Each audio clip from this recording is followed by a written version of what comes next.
Dans ce dossier de tentative de coup d'État déjoué au Burkina Faso, une réalité apparaît de plus en plus clairement. Ce ne sont pas seulement des civils, ce ne sont pas seulement des militaires, ce sont aussi des hommes en uniforme. Après les commerçants, après les officiers.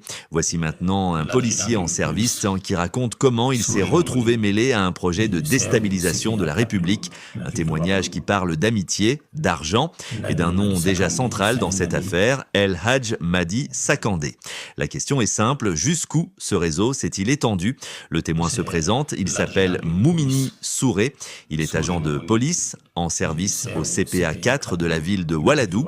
Il explique connaître El Hadj Madi Sakandé depuis environ 2 ans. Un ami, dit-il, un proche, début novembre. Sakandé lui parle d'un déplacement à l'extérieur du pays. Rien d'inquiétant en apparence, mais à son retour, le discours change. Selon le policier, El Hadj Madi Sakandé lui confie avoir échangé avec l'ex-président Paul-Henri Sandaogo d'Amiba. Et surtout, il lui parle d'un projet clair, déstabiliser les institutions de la République et prendre le pouvoir. À ce moment-là, le policier écoute, il n'alerte pas. Il ne s'éloigne pas non plus. Quand on porte l'uniforme, peut-on se contenter d'écouter? Peu après, El Hadj Madi Sakandé lui propose de l'accompagner pour un nouveau déplacement. Destination, la Côte d'Ivoire. Ville précise, Ferké-Sédougou. Le policier accepte, il accompagne. Sur place, il rencontre un homme présenté comme opérateur économique, connu sous le nom de Monsieur Traoré Ibrahima. Et c'est là que le témoignage devient lourd. Selon Moumini Souré, une somme de 70 millions de francs CFA est remise à El Hadj Madi Sakandé. Pas de contrat, pas de reçu, pas d'explication officielle, juste de l'argent, beaucoup d'argent. 70 millions. Pourquoi faire exactement? Sur le chemin du retour, le policier raconte que Sakandé insiste. Il pose la même question encore et encore. Est-ce que ça va marcher? Marcher comment? Marcher pour qui? Il parle de démarches, de contacts, de relais à activer. Le policier dit avoir posé des limites. Il rappelle son statut. Il affirme ne pas pouvoir approcher certaines autorités. Mais Sakandé répond qu'il trouvera d'autres voies. D'autres circuits.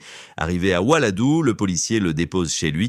Avant de partir, El Hadj Madi Sakandé lui remet 500 000 francs CFA. Un geste présenté comme banal, mais dans ce contexte, un geste lourd de sens. À partir de quand l'amitié devient-elle une complicité? 3 jours plus tard, le policier retourne voir El Hadj Madi Sakandé, mais cette fois, il apprend que son ami a été interpellé. C'est à ce moment-là, affirme-t-il, qu'il prend conscience de la gravité des faits. Il parle d'un engrenage, d'un aveuglement, d'une erreur, mais l'argent a circulé, le déplacement a eu lieu.